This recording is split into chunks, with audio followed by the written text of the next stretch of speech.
میں ہماری یہ نیت ہوتی ہے کہ متکبر کے سامنے تکبر کرنا سنت ہے. کیا؟ ہاں، متکبر کے سامنے سنت ہے، حدیث ہے. ہاں، تو جو آپ کے سامنے تکبر کر رہا تو آپ بھی اس کو سائڈ کرو کہ تو اپنے تکبر میں گھومتا رہے، ہمیں تیری ضرورت نہیں ہے. ہاں، یہ روایت کے الفاظ شاید مل بھی جائیں مجھے.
یہ ہے، انہوں نے کہا کہ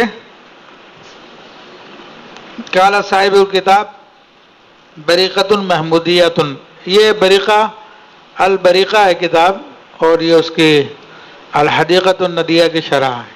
شرح طریقہ محمدیہ کی شرح ہے. اس کی دو شروعات مشہور ہیں، اور ایک طریقہ محمدیہ کتاب ہے جو مولانا اسماعیل نابلسی رحمۃ اللہ علیہ کی لکھی ہوئی ہے. اس کی ایک شرح تو ان کے بیٹے نے کی ہے جس کا نام ہے الحدیقۃ الندیہ. بڑی مشہور کتاب ہے، 2 جلدوں میں اتنی موٹی. اور ایک شرح اس کی علامہ محمود نے کی ہے. تو بریقہ میں ہے کہ التکبر علی المتکبر صدقۃ، التکبر علی المتکبر صدقۃ لأنہ اذا توادت له تمادى فی ضلالہ، کیونکہ اگر اس کے سامنے عاجزی کی جائے تو اپنی گمراہی میں آگے بڑھ جائے گا. وَإِذَا تَكَبَّرْتَ عَلَيْهِ تَنَبَّهَ، اور جب تو اس کے سامنے تکبر کرے گا تو پھر اس کو تنبیہ ہوگی. ٹھیک ہے، جیسا بھی ہوا، جیسے میں نے بتایا آپ کو. وَمِنْ هُنَا قَالَ الشَّافِعِي تَكَبُّرٌ عَلَى الْمُتَكَبِّرِ مَرَّتَيْنِ، یہ تکبر المتکبری مرتین، متکبر پہ 2 دفعہ تکبر کر. وقال الزہری التجبر علی ابناء الدنیا اوثق اور الاسلام، کہ دنیا داروں کے اوپر سختی کرنا یہ اسلام کی بڑی چوٹی کی بات ہے. وعن ابی حنیفہ رحمہ اللہ اظلم الظالمین من تواضع لمن لا یلتفت الیہ، کہ وہ سب سے بڑا ظالم ہے کہ اس آدمی کے لیے تواضع عاجزی کر رہا ہے جو آپ کی طرف التفات ہی نہیں کرتا. کیا؟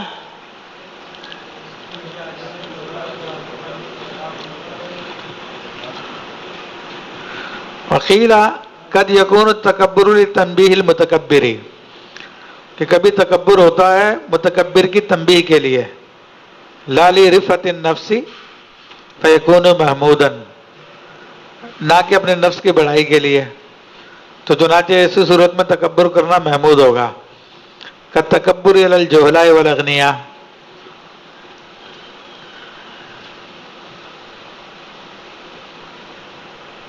ٹھیک ہے نا. آگے پھر کافی تفصیلی گفتگو کی انہوں نے بڑی تفصیل انہوں نے بیان کی ہے، لیکن میں آپ کو بتا رہا تھا کہ یہ بزرگوں کا طریقہ ہے. بعض میں روایت کا، بعض نے کہا کہ روایت نہیں ہے، بزرگوں کے اقوال ہیں. چلو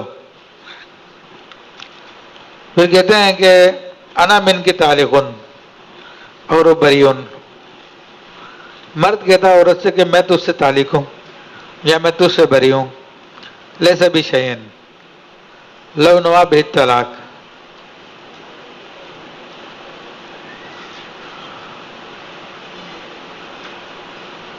یعنی اس سے کچھ بھی نہیں ہوگا اگرچہ کہ طلاق کی نیت کر لی ہو. ٹھیک ہے، انا من کی تعلقن والتبیین بالبائن والحرام،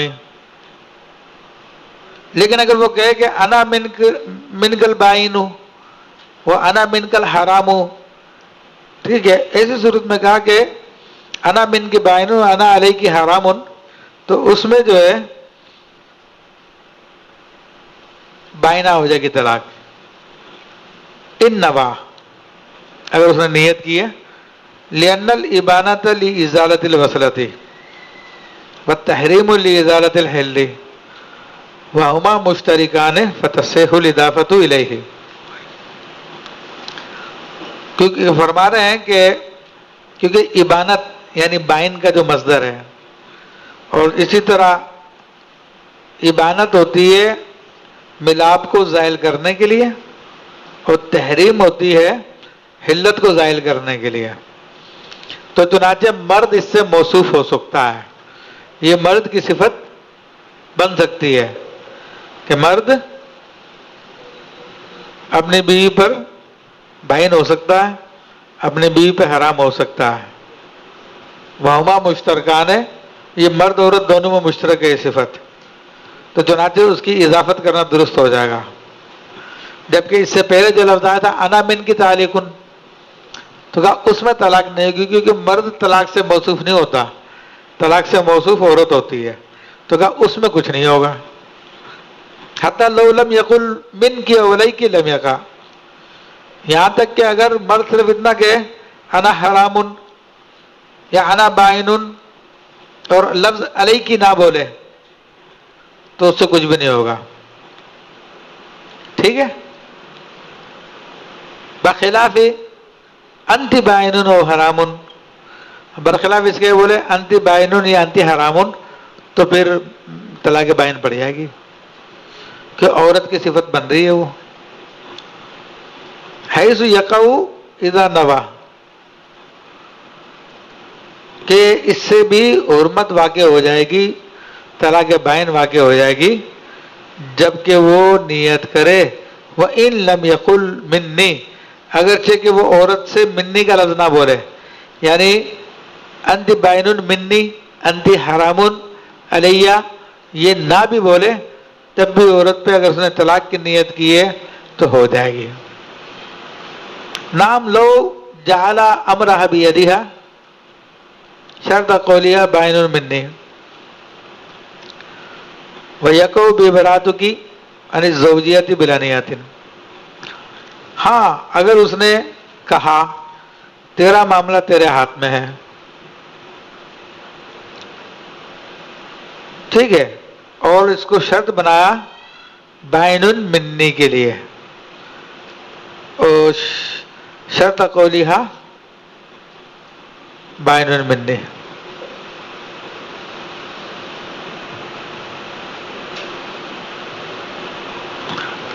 اور عورت کا قول،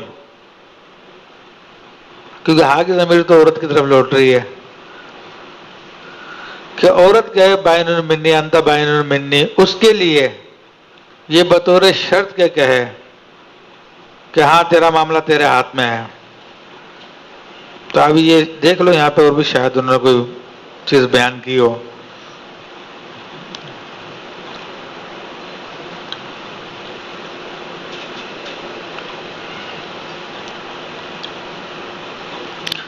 اچھا جی،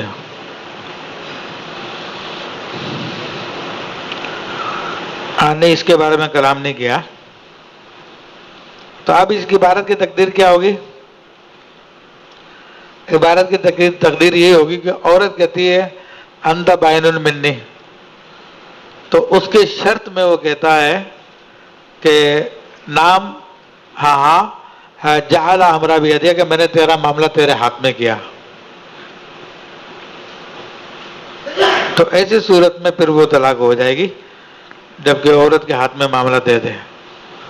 وَيَقَعُ بِأَبْرَأْتُكِ عَنِ الزَّوْجِيَّةِ بِالْعَنِيَّةٍ، اور اگر مرد یہ کہے کہ میں نے تجھ کو اپنی زوجیت سے بری کیا تو بغیر نیت کے بھی طلاق ہو جائے گی، کیونکہ بری کرنا تو کنایا تھا، لیکن عن الزوجیت جب اس نے بول دیا تو اس کا مفہوم بالکل متعین ہو گیا.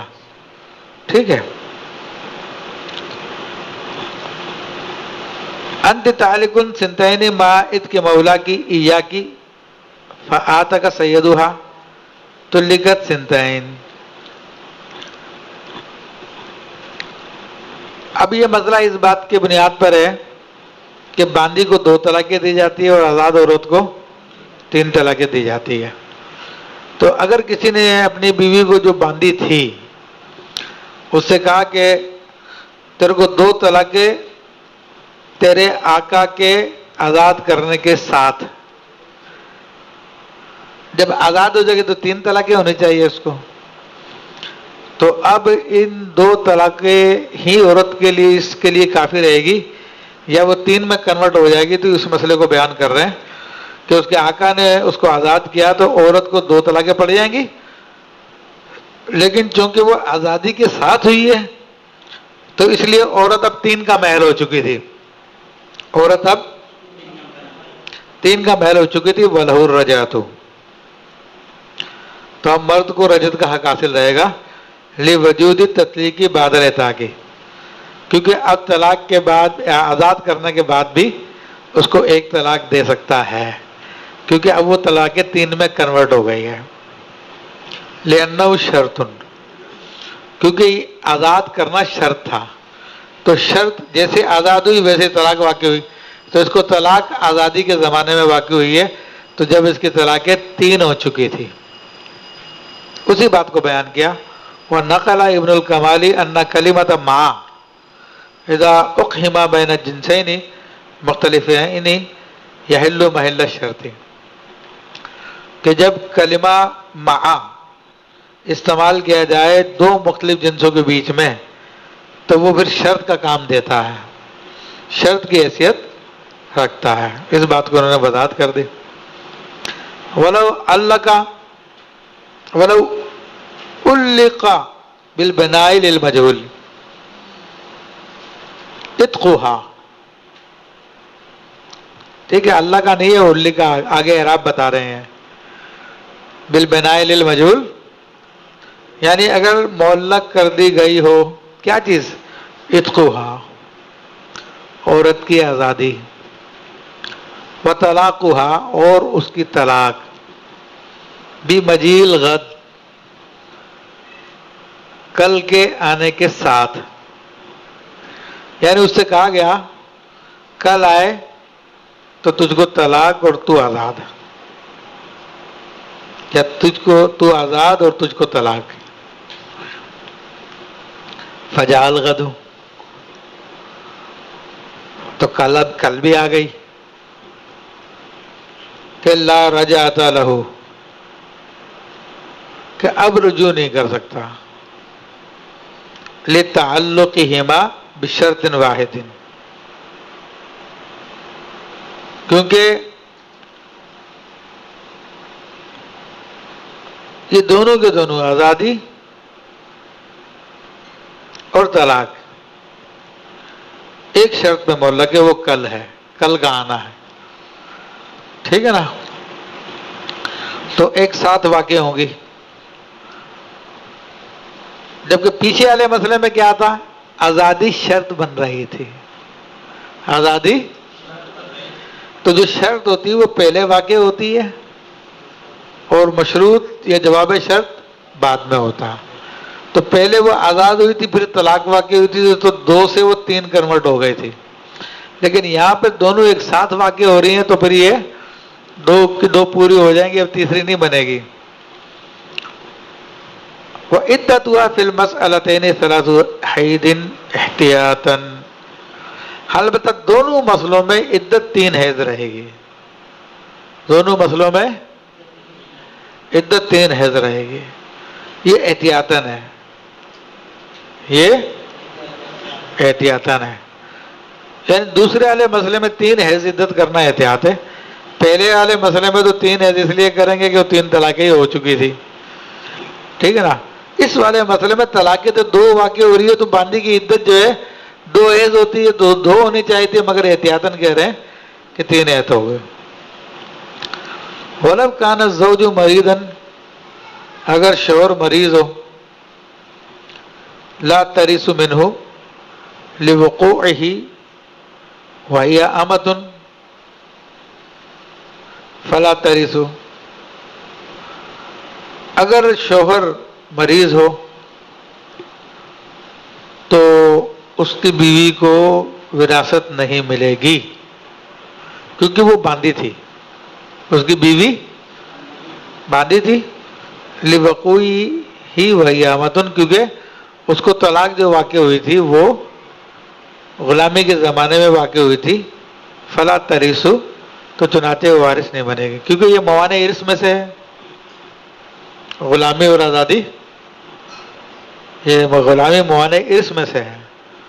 موانع ارث میں سے تو وارث نہیں بنتی ہے. ٹھیک ہے نا، یہ پتہ ہے نا آپ کو. ہاں مبسوط. انت تعلق هكذا مشیرا بالاصابع المنشورة وقع بعدده بخلاف مثل هذا فإنه إنما 3 وكان وإلا فواحدة لأن الكاف للتشبيه في الذات ومثل للتشبيه في الصفات. اب 2 لفظوں کا استعمال کے بارے میں ہمیں آگاہی دے رہے ہیں، ہکذا اور مثل. ہکذا مثل. تو اب اگر کوئی شخص ہاتھ سے اشارہ کر کے کہتا ہے کہ انت طالق ہکذا یا ہکذا، تو جتنی انگلیاں کھولی اس نے، جتنی انگلیوں سے اشارہ کیا اتنی طلاق واقع ہو جائے گی.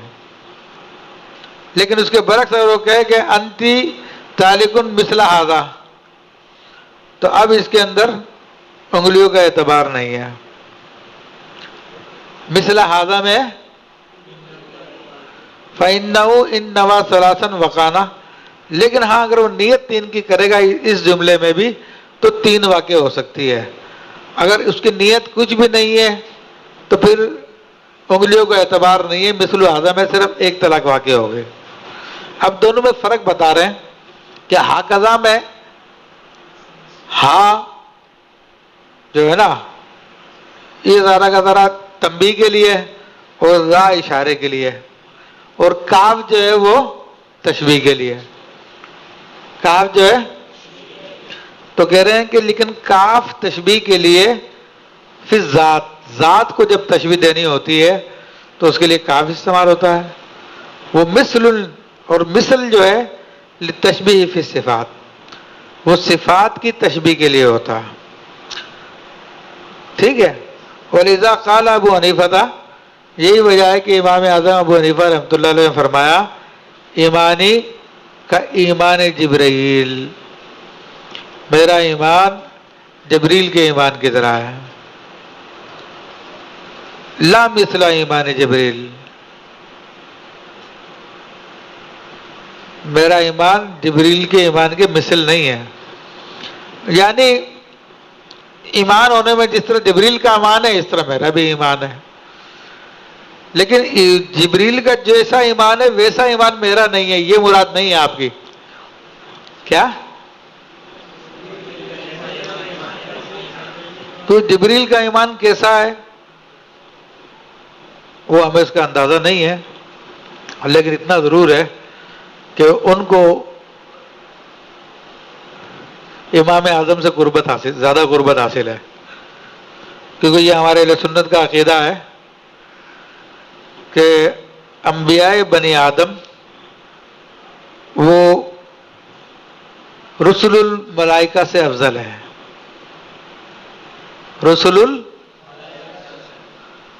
اور رسل الملائکہ اولیاء بنی آدم سے افضل ہے. رسل الملائکہ تو یہ امام اعظم سے تو افضل ہیں جبریل علیہ السلام، تو ان کا ایمان کی جو کیفیت ہوگی وہ زیادہ بلند ہوگی. سمجھ میں آ رہی ہے بات؟ ہاں.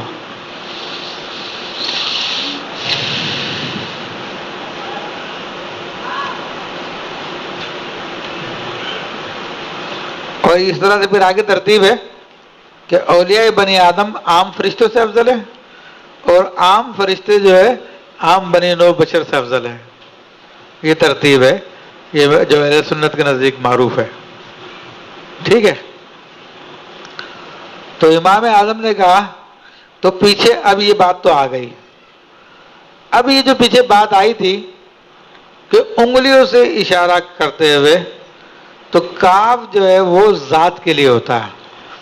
تو ذات سے مراد 1 طلاق 2 طلاق 3 طلاق، یہ ذات طلاق ہے. ٹھیک ہے. تو اب جتنا اشارہ کرے گا اتنی طلاق ہو جائے گی، ہاکذا میں.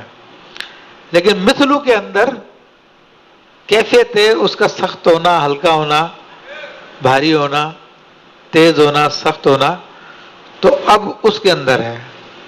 تو کہ مثلو آزا، تو مراد لوگ ہاتھ کی طرح بھاری ہے میرے، یا تھپڑ کی طرح میرے بھاری ہے، یا انگلیوں کی طرح تیز ہے، یہ مراد لی جائے گی. سمجھ آ رہی ہے بات؟ اور 3 اگر واقع ہوگی تو نیت کے تحت ہوں گی. یہ فرق انہوں نے بیان کیا. اب پھر مزید ہمارے کو یہ بات سمجھا رہے ہیں کہ جب اس نے کہا کہ مثلو ہاذا، تو اب سوچنے کی بات یہ کہ جو بند انگلیاں ہیں اس کا اعتبار ہے، جو کھلی انگلیاں اس کا اعتبار ہے. ٹھیک ہے نا؟ تو اب یہ بھی مختلف قسم کے اشارے ہوتے ہیں. تو فقہ میں کس کا اعتبار ہے وہ اپنے عرف کے مطابق بتا رہے ہیں کہ جو کھلی انگلیاں ان کا اعتبار ہے، لل مدمومہ، بند انگلیوں کا اعتبار نہیں ہے. الا دیانتن کا کفن، سوائے دیانت کے، یعنی وہ نیت کرے کہ نہیں میری مراد تو جو بند انگلیاں اتنی طلاق تھی، تو دیانتن تو ہو سکتا ہے، ویسے ظاہراً نہیں ہوگا. والمعتمد فی الاشارۃ فی الکفی نشر کل الاصابع، اور اعتماد جس پہ کیا گیا ہے اشارے میں کف ہتھیلی کے سلسلے میں، تمام انگلیوں کے کھولنے کے ساتھ اس کا اعتبار کیا گیا. وَنَقَلَ الْقَحْطَانِ أَنَّهُ يُصَدَّقُ قَدْعًا بِنِيَّةِ الْإِشَارَةِ بِالْكَفِّ فَهِيَ وَاحِدَةٌ وَلَوْ لَمْ يَقُلْ هَكَذَا يَقَعُ وَاحِدَةٌ لِفَقْدِ التَّشْبِيهِ. اور نقل کیا قحطانی نے کہ اس کی تصدیق کی جائے گی قدعاً بھی ہتھیلی سے اشارے میں، اس کی نیت کی. ٹھیک ہے نا؟ کہ بھائی ہتھیلی سے میں نے اشارہ کیا تھا، انگلیاں سے اشارہ مراد نہیں تھا، مراد یہ کہ 1 طلاق ہے، تو اس کی تصدیق ہو جائے گی. جبکہ ہاکذا کا لفظ نہ بولا ہو تب تو ایک واقع ہوگی، کیونکہ اب تشبیہ نہیں پائی جا رہی ہے. وَلَوْ قَالَ أَنْتِ هَكَذَا مُشِيرًا وَلَمْ يَقُلْ تَالِكٌ لَمَرَ، لیکن اگر کسی نے اپنی بیوی سے کہا کہ انتی ہکذا، 3 کا اشارہ کر دیا، اور منہ سے نہیں بولا تالک وغیرہ کیا ہے، کہا اس مسئلے کا جواب میں نے کوئی دیکھا نہیں ہے ویسے. کیا؟ تو اس کے اوپر علامہ شامی نے نیچے اشباہ والنظائر کے حوالے سے لکھا کہ احکام اشارہ میں خیر الدین رملی رحمۃ اللہ نے جزم کیا کہ لغو ہے، اگرچہ کہ اس نے اس سے طلاق کی نیت کی ہو، کیونکہ صرف اشارے سے آکزا سے کوئی لفظ سمجھ میں نہیں آتا، اور نیت بغیر لفظوں کے معتبر نہیں ہے.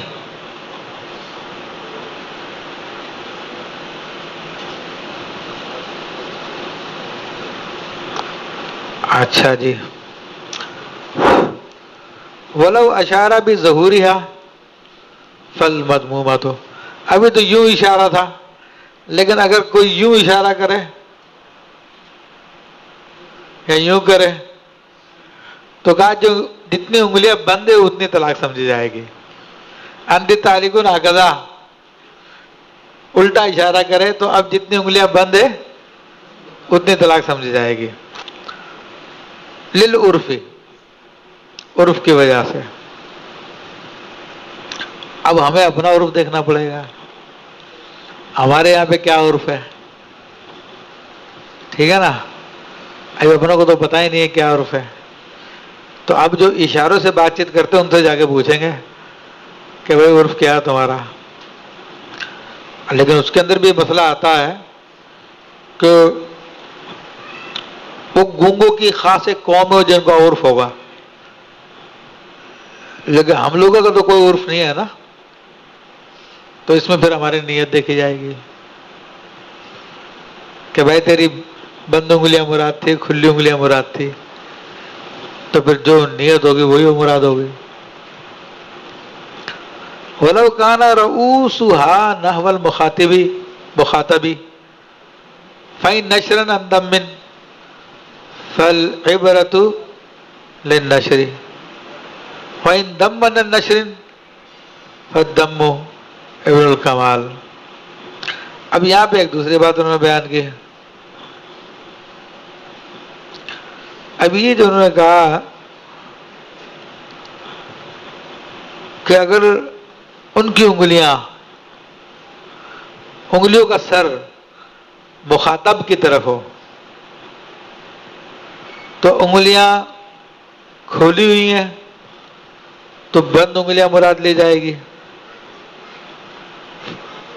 نشرن عن دمن، اچھا کھلی ہے، فالعبرۃ للنشر، تو کھلی انگلیاں مراد ہے. وَإِن دَمَّ عَنْ نَشْرٍ فَالدَّمُّ، اور اگر بند انگلیاں ہیں، بند انگلی سے اشارہ کر رہا ہے کھلی انگلیوں کے مقابلے میں، تو پھر بند انگلیاں مراد ہے. یہ دو باتیں ہو گئی.